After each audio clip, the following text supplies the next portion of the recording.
Men who are afraid to feel must keep women around to do their feeling for them, while dismissing us for the same supposedly inferior capacity to feel deeply. But in this way, also, men deny themselves their own essential humanity, becoming trapped in dependency and fear. Man-Child, a Black lesbian's feminist response from Sister Outsider by Audre Lorde.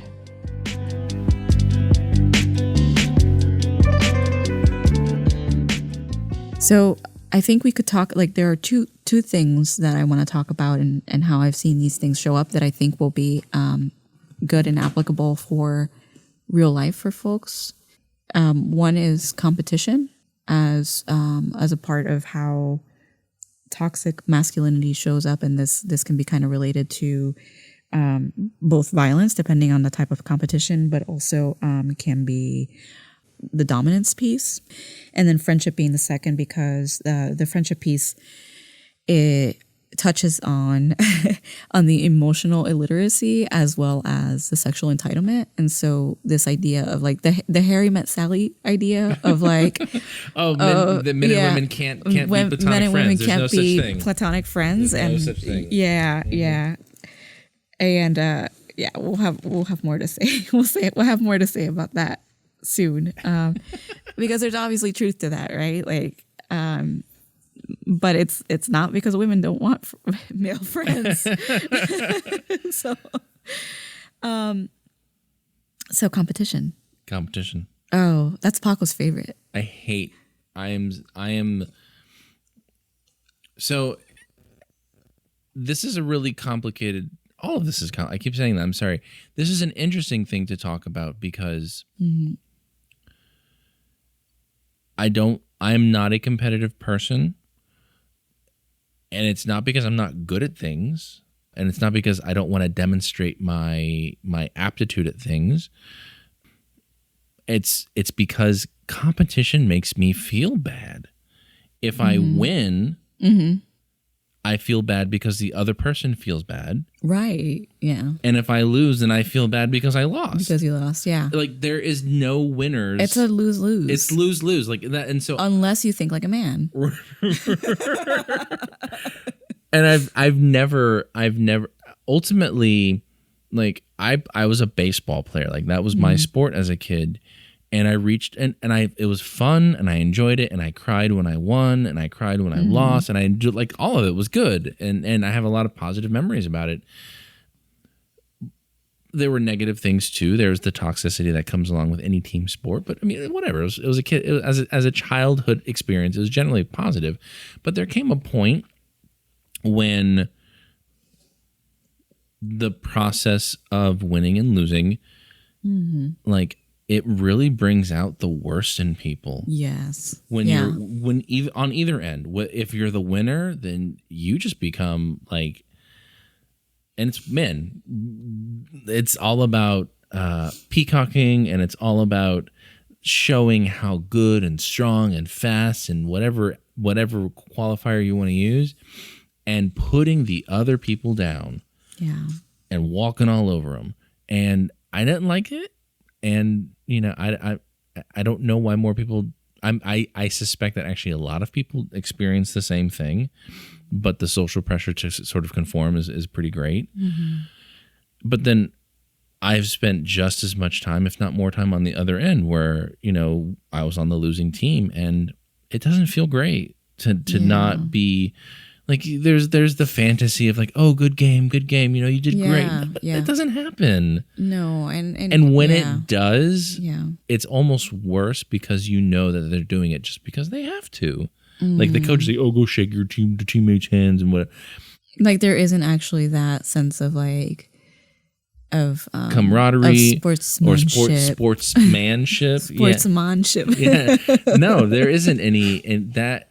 And it's with everything.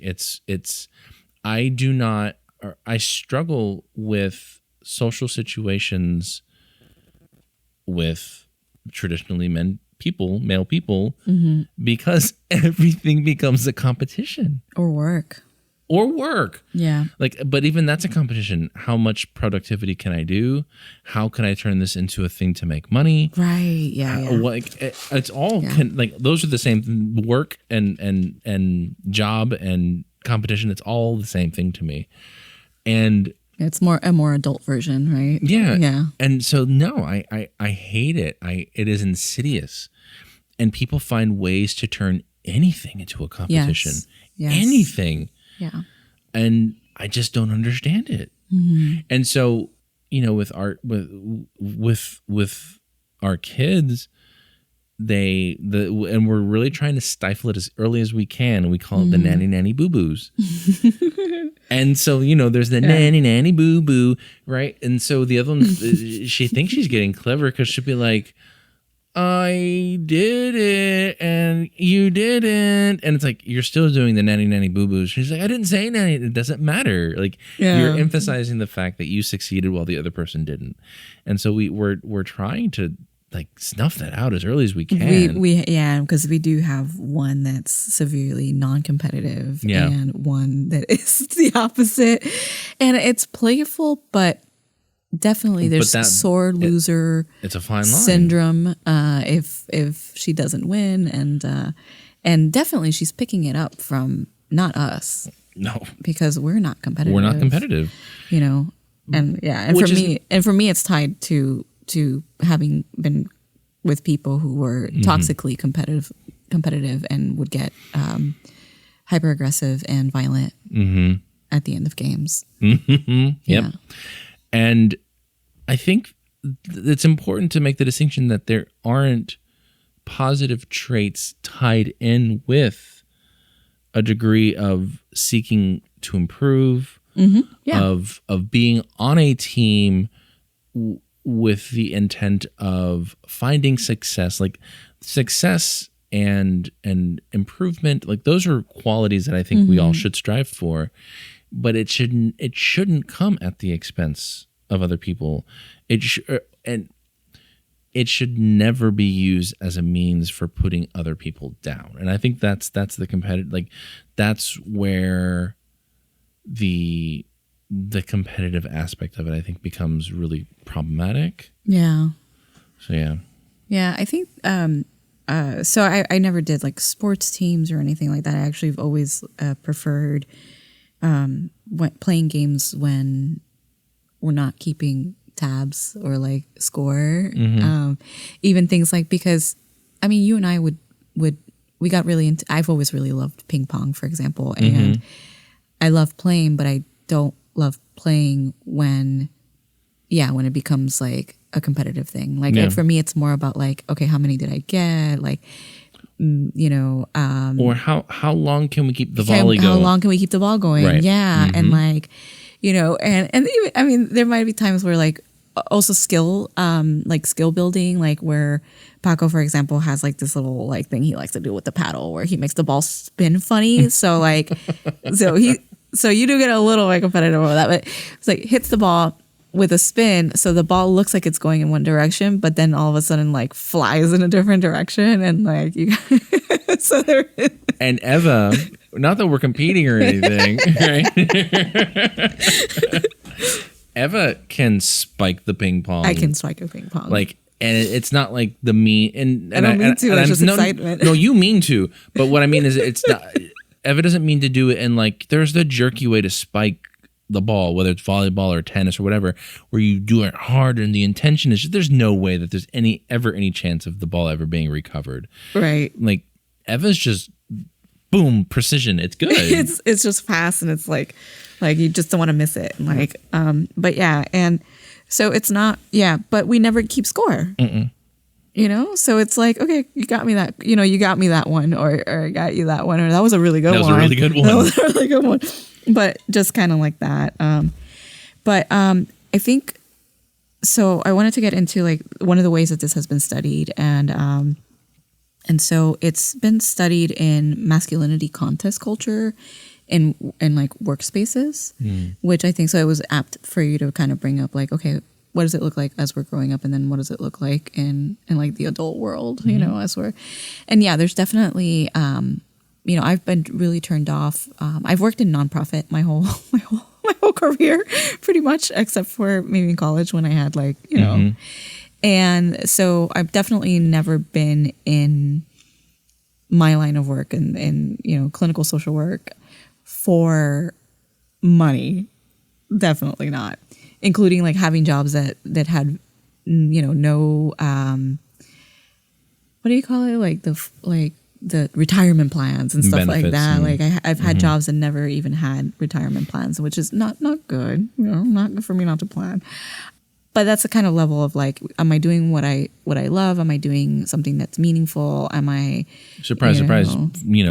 Professions dominated by women. Yeah, or not dominant. Absolutely, the wrong word. In teaching too. Yeah, that are predominantly. Yeah, and where we see that rates of pay will go up if men start to enter those fields. And so that includes things like nursing and teaching, because all of a sudden men are in those professions. And so it's like, we better raise those wages. But then they very quickly take over and I'm using air quotes, the leadership roles. Yes. The directors. Oh, the climbers. Yeah. Or the administrators or whatever it is, where the vast majority of the women employees or the female employees will be the teachers in education or the advocates or what's the on the ground people. And so, and well, in sexual violence movement or domestic violence movement, they tend to be organizers, activists, and advocates. And then definitely you get a lot more men who maybe started as teachers, but within like 2-3 years, they've moved up into some kind of administrative role. And generally, it's not just that they've moved into administrative roles; they tend to be pushed into those administrative roles. Like it's like always sort of like the question underlying is like, obviously, you don't want to be in teaching forever, sort of thing. And with women, it doesn't happen as often, and it's the idea is like, oh, well, you're probably gonna get barefoot and pregnant, like at some point, and so you're gonna have to leave the field, and like, we don't necessarily want you in leadership, right? So it's kind of the opposite. And so this is kind of like an insidious way that those same patriarchal and like toxic masculine and toxic feminine characteristics show up in workspaces. But with this contest culture specifically. They talk about 4 different ways that this really plays out organizationally. And so the first is the idea of showing no weakness. And so this is what leads to people having like this sort of like swaggering confidence, never admitting doubt or mistakes, and also suppressing anything like any tender emotions or like vulnerability in the workplace, right? Like just uber confidence. The second is this idea of strength and stamina, which you kind of spoke to a little bit a little earlier. It's the idea of like overworking. And so working extreme hours, adopting work colleagues as family so that there's no division between where your personal life and your work life begin or end, and like also that then there's no real ability to say no, and those who do aren't seen as like extreme, like or as dedicated, or devoted to the job. Third is always putting work first, and so like nothing outside of work can interfere, and so if you're a parent that, having a child, you're not going to take like maternity or paternity leave or something like that. And then the last is like this idea of like dog eat dog. And so that winners and losers, which is that competitive, like, okay. So in your face. Yeah, in your face. You trust no one and no one else to do, you trust no one else because you think that everybody's out to get you, but you also don't trust anyone is going to do the work as well as you can. And this shows up in your the comments that you make, how you hire, how you lead teams, all of it, And so, it also shows that men who who take time off, like, because there's that whole idea of like, oh, if you're taking time off, like, are you taking time off? What's the purpose of taking time off? And so men who take time off to do more technically masculine activities, for example, like if you're coaching a little league team or something like that, you'll tend to have like people be like, oh my God, you're such a good dad. And they tend to be given raises and better career opportunities than those men who maybe take time off to take care of a parent who's ill or to take care of like children in any for any reason that might need to happen. And there are actually quite a few negative outcomes, like organizational outcomes to these kinds of dynamics. They tend to have poor work culture and toxic leadership. There also tend to be dominating coworker behaviors that include things like bullying and harassment in the workplace, and so sexual harassment being one of them. And the last thing that like they see out of these studies is that negative work attitudes are kind of abound, and that includes things like turnover and burnout in the workplace. And I'm imagining both. I'm assuming, and I've seen this in experience, and I'm sure you have as well, that these qualities, which are clearly toxic masculine qualities, unfortunately become adopted by women workers too, female workers too. Yes. Yeah, absolutely. Yeah, they do. Why does that happen?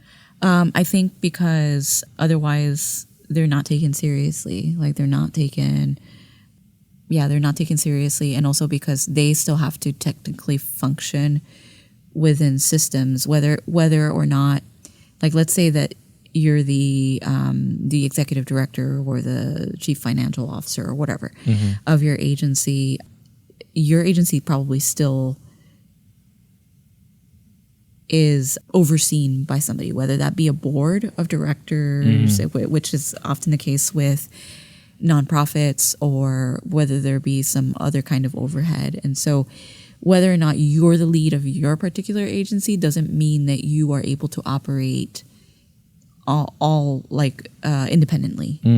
Now, and this is a setup obviously, but I'm imagining that for this woman who is in a leadership position, who has gotten to this position through adopting these toxic behaviors, there's still no win for them, because okay, they've achieved the position, but then their female coworkers see them as just as garbagey as the men. Yes. And then the men see this woman who's acting in these masculine ways as what beyond maybe like an imposter, or who does she think she is, or go back to the house, or whatever, like as a she-man, like there's that like think about like She-Hulk, she-man. so it's again a lose-lose. Yeah, it is a lose-lose, and it feels pretty insurmountable. I think that you can be in organizations like these and see the damage and question it, and and specifically also question the dynamics that come out of it that maybe are playing to other types of oppressions, and hope for better, but there has to be a level of maintaining the status quo for things to continue operating in that way. And I don't know, I definitely think they could be done differently. I think that there are, for example, in the nonprofit world, and particularly in sexual violence, there were, at least a while ago, I think that pandemic times really did a number on our population, in terms of turnover too, but there were organizations that were experimenting with different leadership possibilities, particularly non-hierarchical possibilities, and how that might start to shift the cultural aspects of an organization. But and so they're like so afraid to. By non-hierarchical, what we mean just that it's leadership is not defined by a position necessarily, or there's no directors, there's no managers, there's no shared. Like you might have roles, right, but like not really titles. So maybe like your role is to to be the person who speaks to issues of, like, for me, I'm a manager. Mm-hmm. So in my role, my main purpose is to manage a rural grant. And so it would just be like maybe just my role. My role is to manage this grant. It doesn't matter whether I'm a manager or a director or, and the most obvious reason it doesn't matter is I've had the same role for 7 years, and yet my title has changed, but I still, more or less do the same thing, right? I've taken on definitely more duties, but that was not even a result of, it was a result of other people leaving and of me being the only person there to do them. Like, I'm imagining in a non-hierarchical organization though, right? Here, let me be, I want to think about this because I'm a man and I need recognition. If we're all taking equal amounts of work, and we're all feeling our niches to make sure that the mission of this organization, whatever it may be, we'll assume it's a good mission, is being done. But there's no hierarchy, meaning that there's no. A hierarchy is specifically designed so that there's fewer and fewer people the higher up you go, and the people at the top get more. Yes. Whatever the compensation may be. Less work and more money. Well, typically. They would say that they do more work, but yes, less work, more money. So what's going to motivate me to continue to do my work if I don't have a promotion or if I don't get that bonus, or this is the argument, right? That people make. Right. So what's the benefit? Well, the thing that would motivate you would be intrinsic. Like, that's what's beautiful about this is you can't see my face. That when I made the sound that I pictured his face making. What? There's intrinsic motivators. Intrinsic motivators. Yeah. Wait. Can I? Yeah. I just feel good. Yeah, you just feel good about the work that you do. I have healthy relationships with my coworkers. Well, that and like everybody should be making a livable wage. So livable wages would. No. Yeah. So these would be based on like, okay, if you're a single person who, doesn't have a family that you're taking care of, like you can make do with less money, right? Like you can literally. If you're a dual earner household versus a, one household with like multiple people, if you're taking care of, and that's how you would figure out these wages. It wouldn't be based entirely on like how many hours you work and measures of productivity and all. Yeah, the work needs to get done. The work will get done, and people will hopefully help each other, right, do the work. But I have seen, we've attempted things like this in situations where these structures already exist. They don't work because you really do have to you have to burn it all to the ground and start completely over. Yep. It does not work if what you have is an actual hierarchy and you're trying to make pretend that the hierarchy doesn't exist, because really what happens is the people who don't have power are afraid to say no. And so who is that benefit? This false idea of non-hierarchy within hierarchy harms those who have no power because they can't say no anyway.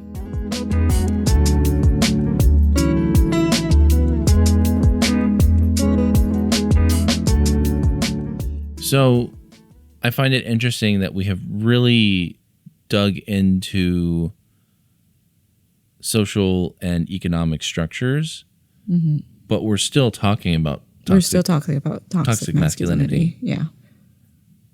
Because that's how it operates, right? Like women were property. Yeah. It's all connected? Is it? Maybe it's all connected. So how do we change it? How do we fix it? What do we do? Like, because I don't want to leave our guests, our listeners, feeling hopeless or guilty. What can we do? I feel like it's a little bit of a setup, but I think that wait, what's the setup? That question, because it's like, well, I mean, it's a big monster. Yeah. Like, I can't tell you, like, we're going to change this overnight. Like, what I can tell you is that in order to start changing it, you have to start with yourself. And I think that you anticipated where I wanted to go, which is, you know, the reality is that I have to constantly own the patriarchal benefits that I experience as a cis male person in a toxic masculine culture. There's a certain ease that I experience, and I to tie it back to us specifically, like I carried that with me into our relationship. And, you know, even as a person who was labeled a mama's boy, which implies that I express some level of femininity. Yeah. That there are still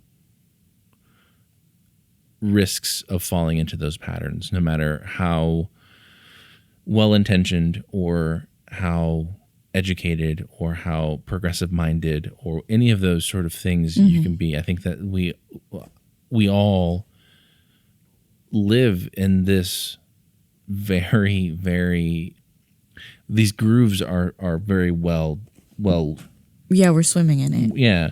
Constantly. And so I think that just pausing and sort of, I think every time that we have one of these conversations, because thankfully I struggle with it, and I drive Eva crazy, and I say that with love, and it's true. These are hard conversations because ultimately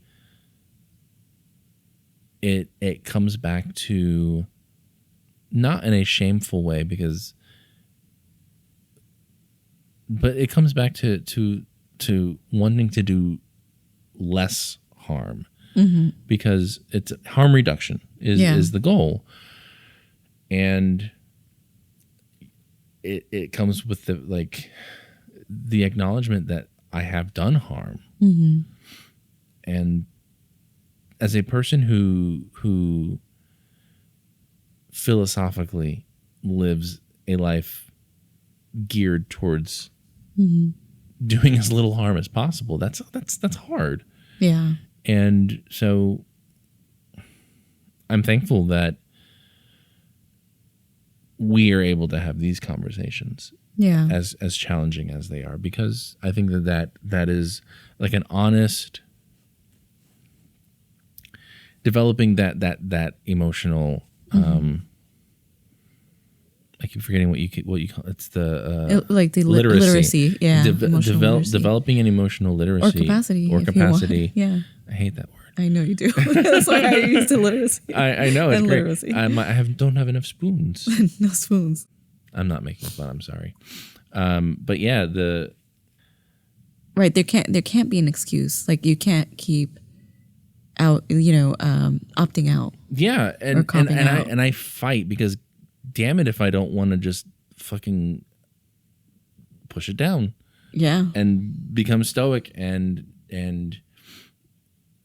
not emote, because I'm an emotional person, but like saying that everything is fine and that it's okay, when even if it is okay, like just understanding that there are things going on, when ultimately if I'm not actively engaged with that Eva is going to end up having to do twice the work, because not only is Eva doing her own emotional work, now she has to worry about mine too.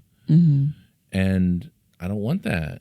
That's heavy. Yeah. And can we go to When Harry Met Sally then? Yeah, let's do it. Because I think that's actually I think the most insidious place where this all shows up is constantly going to be in our intimate relationships. And those are not relegated to just romantic or sexual relationships, but really any, and how we show up in those. And so I wanted to talk about friendships and what the impact of this toxic binary setup really does to these. And so ultimately it causes over-reliance on femmes, and particularly in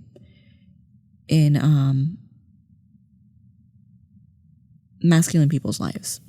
You know, and so it may start off with that way. And so to go back, it might start off with the idea of like mama's boy, right? Like that's actually appropriate. It's appropriate for a child to need healthy attachments to people.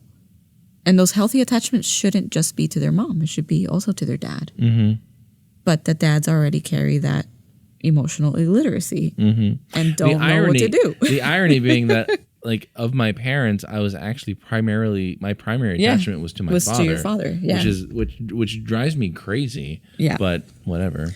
But that was what it was, right? Because mom was unavailable. Right. Right. And so it does create like this, like, and that happens to a lot of people. So I was being punished because of that. Yeah. Yes, you were. Because of her unavailability. Her unavailability meant that he was upset that there wasn't somebody to do the emotional labor that he struggled with. And the parent. Right. And he also had a very complicated emotional relationship to his own mother. So then of course that's kind of like mirrored there, because now he's upset on both fronts. And so but yeah, there's this over reliance on people. And so it makes men pretty horrible colleagues because they're a lot more willing to dump on you and then not reciprocate. Like, but it also makes them horrible friends. It makes them horrible partners. It makes them, and often, honestly, like even like as much as like men like do want the sexual availability, and one of the things that happens is that they'll tend to equate connectivity, like the idea of being connected to particularly partners, to sex, like whether sex is happening or not. They also tend to be pretty horrible lovers, so like there's also that, so it's not just impacting your friendships, it's also impacting your sex life. So because they want it to be self-gratifying and male-centered, and exactly. And I think the hardest thing for me, being socialized as a femme, is that it's really hard to unlearn this idea of protecting the fragile male ego, because it's the way that this shows up is it does show up in self-sacrifice. So it shows up in not being honest with what you're actually feeling, and so you'll eventually have an avenue for saying these things out loud and trusting people with them, but it'll tend to be other femmes. So there's also this like built-in like over-reliance on other women, because obviously we can't talk to our partners about how what they're doing to us hurts us. And so there's this double duty that women are always carrying, because we're doing that labor for our partners who are men, or our colleagues who are men, also our male children, also our neighbors, also et cetera, et cetera, et cetera. But then we're also doing it for each other. We're doing it for other women, and we're fucking pissed all the time. But we're also not allowed to express our anger, right? We're not allowed to express that at all. So it's exhausting. And even more so if there are additional power dynamics at play, and so this is kind of like the intersection piece that we were talking about earlier with like, okay, but am I also a person with a disability, living with a disability? Am I also a person of color? Am I also, X, Y, Z? Because then it's even more difficult, and nobody cares. Nobody cares that I'm doing this double duty, because they don't have to deal with it, because that's their privilege, right? They don't even have to think about it as being extra. And so it, often what I hear from from clients and from friends is like there's this like sense of like I don't really have close friends, or yeah, I have some friends, but we don't really get that deep. And you ask like, well, why not? And it's like, well, we just don't. We just don't. And I'm like, well, what would that look like for you? Like, what would it look? And then it's like, well, I've tried. And it's like the idea of like, oh my God, as I'm pulling words from you because it's so difficult right now to even get you to engage with me right now. And I'm trying to illustrate to you why it fails for you because you're not even willing to do the work that I'm doing with you right now. Right.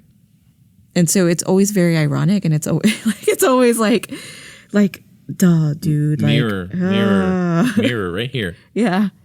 It's like, hey, what if you were to ask these? What if you were? My friend said something today that like was really, just ask one more question. After you ask one more question. Like, and it's like, yeah, it's true because you don't know which question is going to be the question that like unlocks that box sometimes, and there's like this, just I don't know, like this, but it is exhausting because it's like, hey, like if you are emotionally mature enough, I should be able to, number one, depend on you to just come to me and just say the thing. Just say what it is that you're needing, that you're wanting, that, is in your heart. But to be honest, they don't know because they don't know themselves. And because they've learned that women are there to basically fill.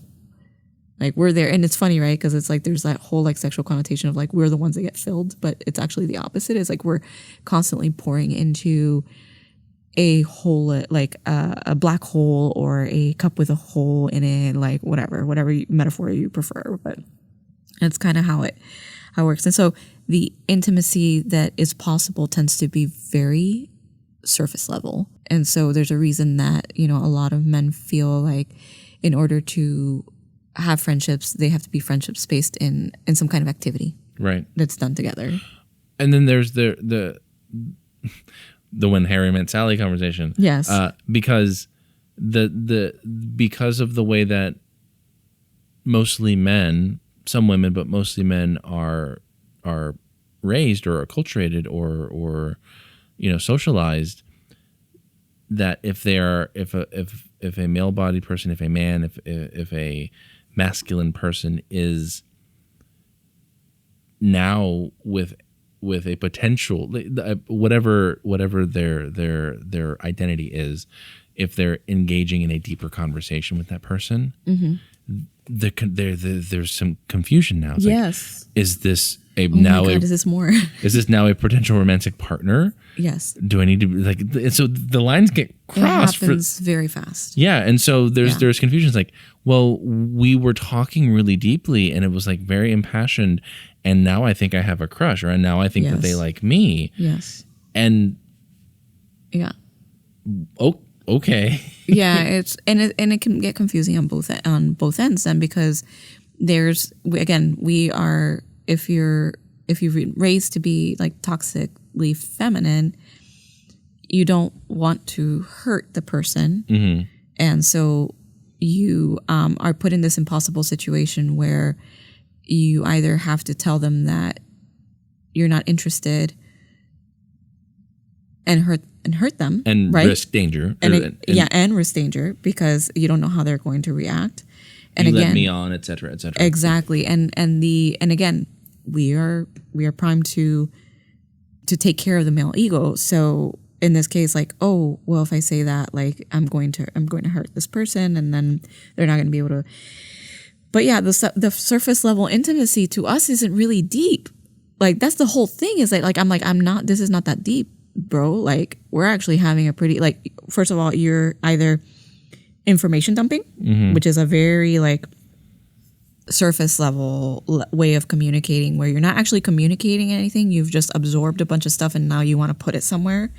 It's like, look at everything I know, right? Like, or you're talking about severely negative situations. You're letting out all this like crap, like, and there's a word for that too. It's kind of like unloading. You're like Unloading it. All your frustrations with whoever. Usually it's work related as well, which is boring, by the way. Well, again, because that's a safe conversation. We can talk about work, and I'm not going to worry about like turning you on and titillating you with my work details. Yes, that's true. I mean, yeah. As long as you're not like having an affair or something at the office, you know, like you're not going to titillate me with your work talk. But I mean, like it's like, okay, at some level at some point in the conversation, you know, as a woman, you kind of want to be like, okay, wow, like that's really heavy. Like you're not really sure. Like, okay, do I validate you, which is what I would generally do with a woman? Do I offer you suggestions, because that's generally what men do? And if we're friends and you're offering this information as a friend, it's technically my turn to reciprocate, but you're actually not asking me anything about me. You're never like, oh, how, you know, and generally it's if we're starting conversations, we're generally asking about the other person first. Let me talk at you for a while. Yeah. Mm-hmm. Yeah.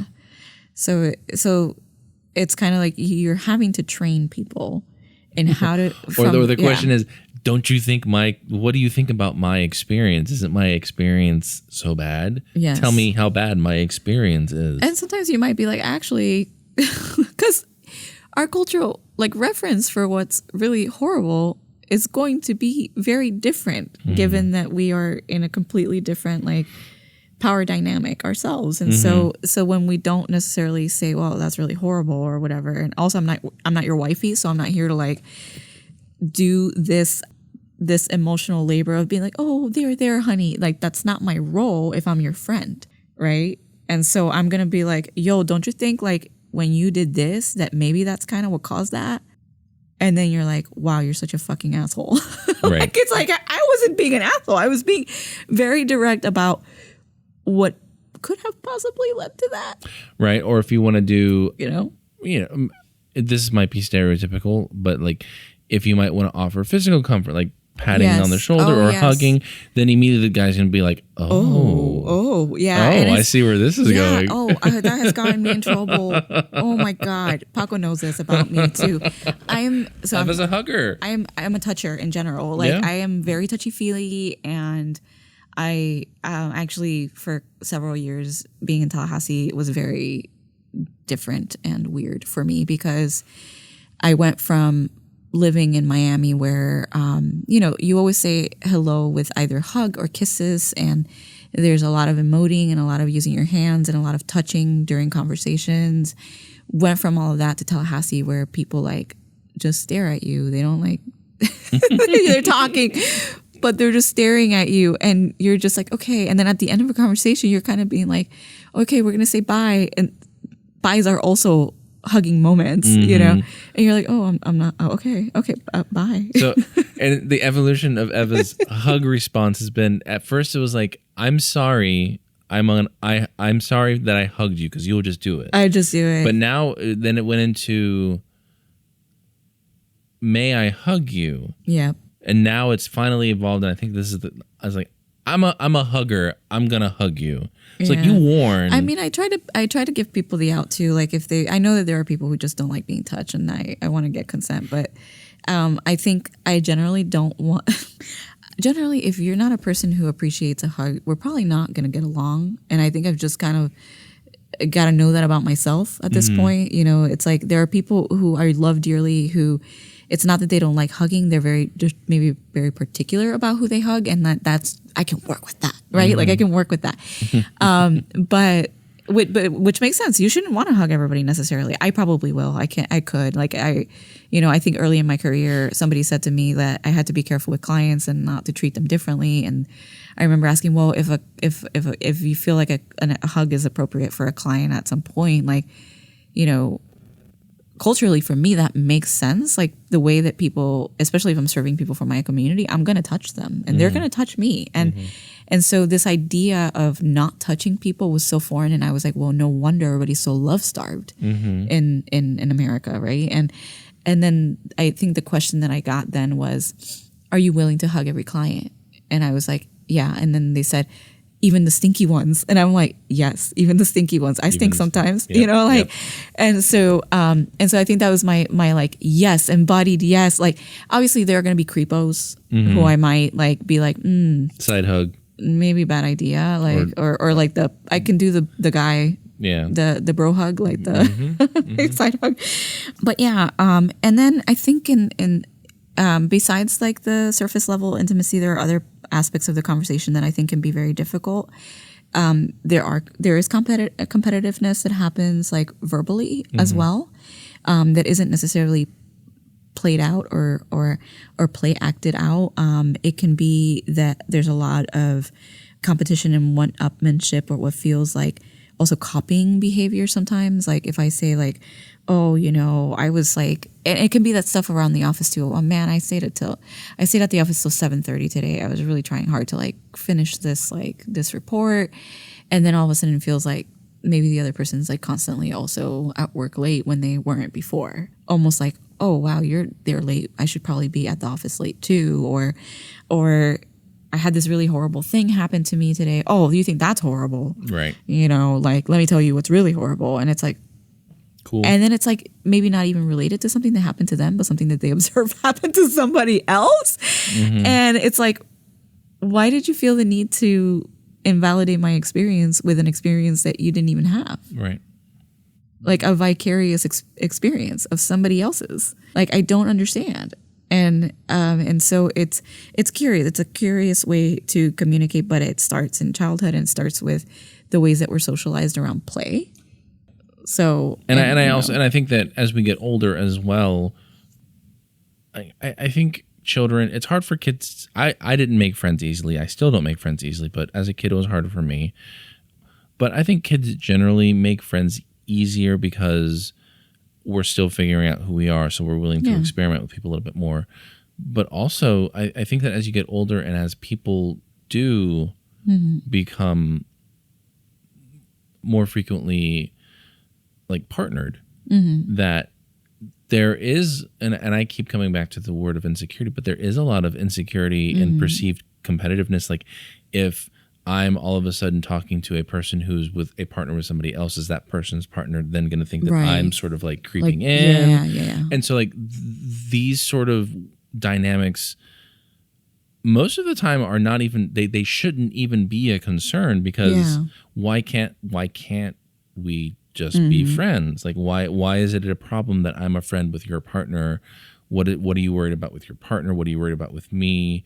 Like you could probably try to be friends with my partner. Like so I think that those dynamics come into play as well, especially as I'm saying, as you get a little bit older. Yeah.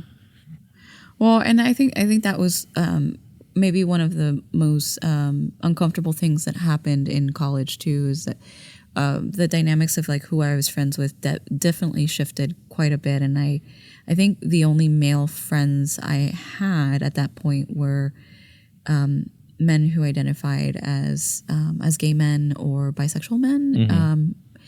And the few times that I did meet guys who I hit it off with, at least conversationally, it felt like they did, as soon as they found out that I was partnered, they kept a healthy distance. And it didn't feel good, because it felt kind of like, so I was fine to be friends with you when you thought I might not be partnered, but now it's a problem. Now it's a problem. Now you've lost interest. So did you only want to be friends with me in order to potentially? Yes. Or are you afraid of my partner? All of those weird questions come into play. Well, because I think being afraid of somebody's partner is something that can be discussed. Right. And I don't mean afraid necessarily like there's going to be physical retribution, but like afraid of the sense of causing strife or of just coming across a way. Well, and you can be scary. I get it. You I'm can sorry. be intimidating. I mean, I'm a big person. I can't help it. And I have apparently I have a face. So like an intimidating face. You wield it sometimes. My neutral face. It's just my face. It's just my face. My RBF. It's real. Yeah. And I think that women fall into those dynamics too, where we wonder. I think for me, it was always less about like you had tons of women friends, and it was really nice, like, because it meant that I had more friends too eventually, right? If I hit it off with them, I didn't always hit it off with people that you were close to necessarily.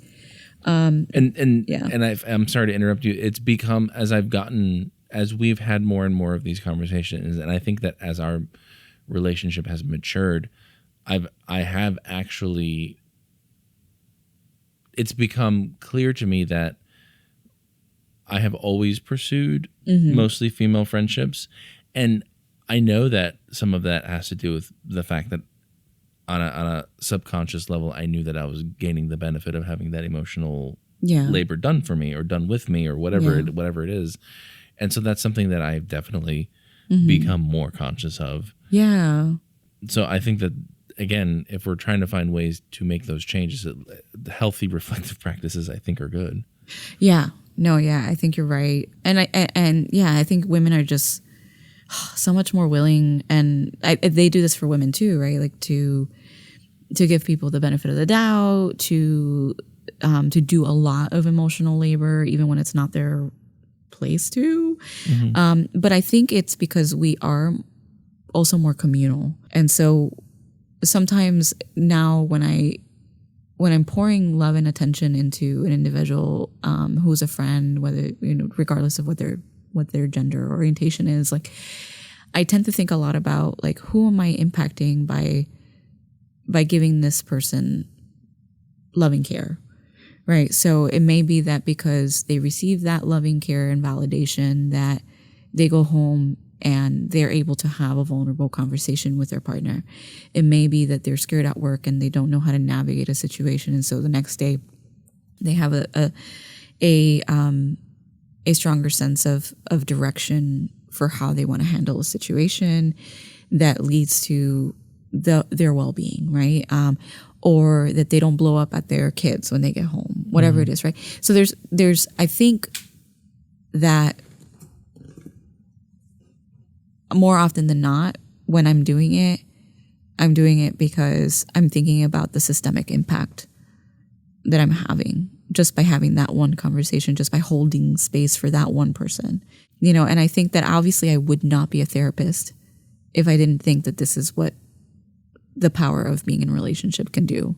That's what I'm hoping to do in therapy too, right? Like I'm hoping to create a safe container for people to have very difficult conversations that they're struggling to have in the real world with their real families and friends. And it does. I think it can get exhausting though, and I think that as I move back into direct practice, like that's something that I know I'm going to have to be more selective and pace myself around, because if I'm doing it, in my work and then also feeling like, okay, I get home and then I don't get a break. Like I don't get a break in my friend groups. I don't get a break here.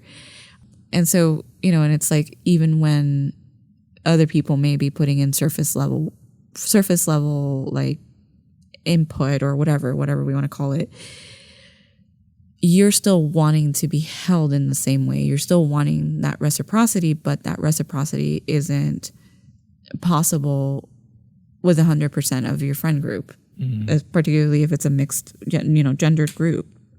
And so, and then I think that the other thing is that conversations with folks like that often, because of the competitive nature of it, sometimes instead of feeling like an actual conversation, and I know you've had experience with this too, they can feel a little bit like interrogations or information gathering. It's like you think you want people to be interested in you and in the things that you have going on in your life, but there's like a certain way that people talk to you when they're interested in you versus when they're interested in information. Right. And the delineation isn't, it's like I can't give you a word by word like what that looks like necessarily right now, but it's like what the questions that you're asking are either going to be geared towards like, well, how are you doing that? What are you, like process oriented, about materials and resources oriented, or they're going to be about you. And the you questions tend to be more like, wow, that's really amazing. Like, how, what led you to do that? Or, now that you've been doing that for like 2 years, like, what are some takeaways that you have? It's like that shows a very different interest in you versus your process, and like the process isn't you. What are the tools that you use, and how do you how can I duplicate this? Right. Which again is it's a competitive behavior. And also like because because then you're also not being honest with yourself, right? Like if what you want is like, if it's something that you have a curiosity about because you've always aspired to do that and this person's really inspiring you, why not say that? Why not be like, as you're talking about this, like, I'm like really in awe, and like I've always wanted to do this too. I don't even know where to get started, because then there's vulnerability in saying that. There's vulnerability in saying, you've been doing this for way longer than me, and I'm almost kind of curious if you would mind being a sort of like mentor in this way. That actually makes the person feel like they have something to offer, and also gives them the full information of what you're trying to do, so that they can either say yes or no. Mm-hmm. Well, and I think if you're speaking about people who are under the sway of toxic masculinity, that goes against everything. Right, to ask for help. Yes. To admit that somebody's better and stronger. Right. That was one of the qualities. Yeah, right. Yeah. And to be emotionally vulnerable. Mm-hmm. All of those things are exactly opposite of what is a traditional masculine mindset. Yeah. That's it for this episode. Thanks for listening. The next part of this discussion about toxic masculinity will be released soon. If you have comments, questions, or feedback, we'd love to add your voice to the conversation. You can contribute via social media, send an email to finlos@finloslives.com, or leave a message via the SpeakPipe app on the website, finloslives.com. If you like this episode or any of the Finlos Lives content, I hope you'll share it. I look forward to our next conversation.